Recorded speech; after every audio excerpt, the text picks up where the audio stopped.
Your talent is your future.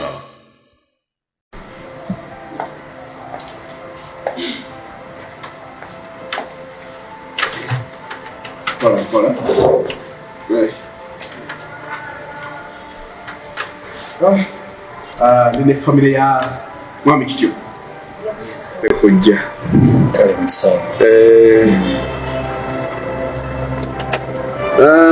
Kati ebyavudde mu musayi byebino mu kukebera. Geno bode omubiri gwamwe gwonna. Okay? Kakati tujja kuguma anyway akantu kano kageze nekagira nekavaako akantu akalala ate I can't read well nga sikayina kakati but I will try kakati tujja kuguma ku byonna bituze tunoonyereza okukirira kulaga nti ono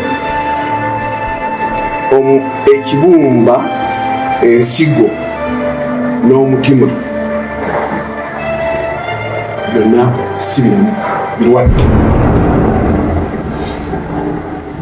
No, mpola tewali kitagwa. We have the solution. Kati ono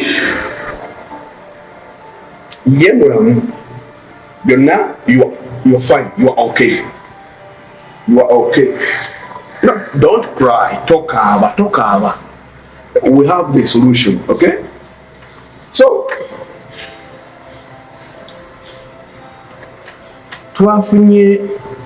twatudenga abasawo netulaba how can we handle such situation. So kakanye ku mama w'abaana, don't cry, bino bigenda kugwa, don't cry. Netulaba how can we handle, netukula olukiiko netugamba nino omwana ki baby girl you need a boy. Mulina okuba abalamu okumala akaseera okusobola okukuza omwana. Okay? Muzale omwana omulenzi omusika tokaaba, don't cry. Netugamba ono kayina ebibye nga bifu byonna birwadde bwebyo byonna biramu. Tugenda kukujjamu omutima wanje tugwe omulwadde kubanga omutima guno gujja kusobola okuwanirira ebintu bino ebirwadde for some time. Noonaawona omutima omulwadde, omutima bino ebiramu bino ensigo bijja wanirira guno omutima omulwadde. So netubanga tulina ekyo kijja kusobola okutuyamba. Inze mpono omutima, nze mpono omutima muwe ebibumba. Dokita, leka kunkozesa ekintu kyengenda okufa nga kimbonyabonya. Leka kunkozesa ensobyawo dokita, gwegaba kisoboka ekyo. Nze nkwate omutima gwange omulamu nguwoono, nkwate ebibumba byange byonna mbiwoono. No, doctor. Let's treat it. No, omutima.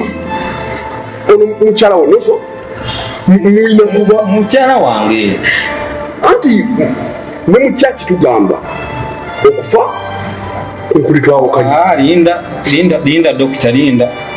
Okufana kwe twitwaka kakati we yaliranga buto nali enyama byonna nga biri ebyamasabu byonna nabangawo atali mama wange atali kitanga atali muganda wange ongamba otanze muwo omutima gwange ekyo laki kisoboka dokita leka te dokita ebintu wanvuya naawe alinda wabago sebu ndatunagenda wala soko okomewo